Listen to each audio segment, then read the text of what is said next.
It's difficult to know when something is a trigger or just a normal reaction to a situation. Triggers are normally automatic reactions to something, but understand that you have an action urge and an actual behavior. Observe what it is that you're feeling in that moment, and then be mindfully aware of what is happening in your experience. What exactly has been said? What are the consequences? All of that. Just take a step back and sit in that, and then you will notice that over time, that intense initial reaction will start to calm down.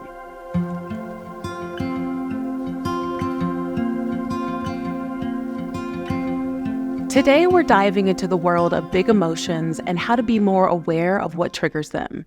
The experiences, interactions, or events that cause those old feelings to come rushing back. Learning how to spot these button-pushing patterns can help you slow down enough to start rewiring those connections. And just as a reminder, this is the third video in our series. So if you haven't had the chance to watch the first 2 episodes, here's our playlist, or you can click the link down below. All right, let's get started by talking about what button pushers or triggers are and where they come from.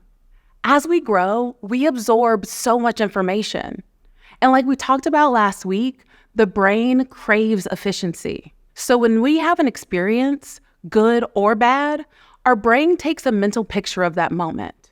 The sights, sounds, and even smells. And it uses the sensory snapshot to rapidly create connections.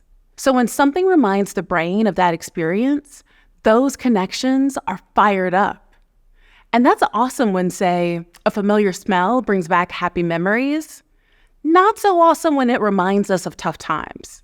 Your triggers can be anything that stir up old emotions, causing big and confusing feelings and unhelpful reactions. It's so automatic you might not even realize it's happening. Understanding what pushes that button is a big part of helping your brain start to slow down that automatic process. Because when you know you're about to experience something that triggers you, you can start finding ways to help your brain take a different pathway. Instead of feeling blindsided or overwhelmed, you can say, okay, I know this is hard.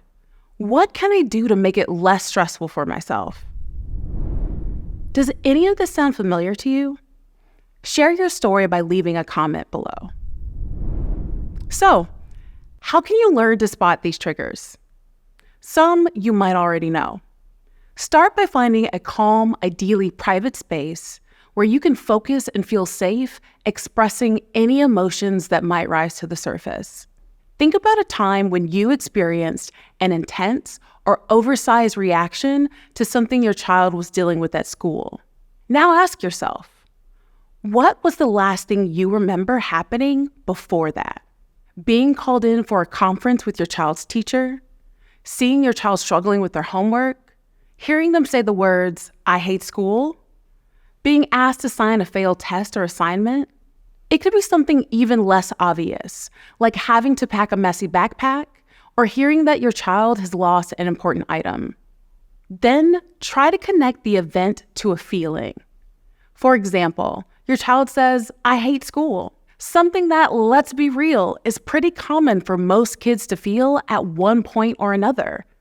But you find yourself getting really upset.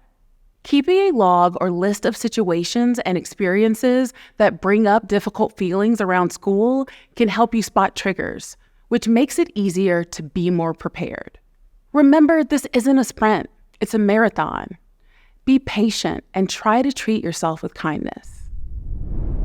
Okay, that's it for today.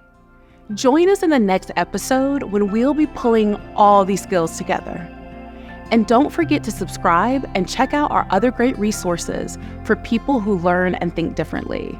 Click the link below to visit understood.org.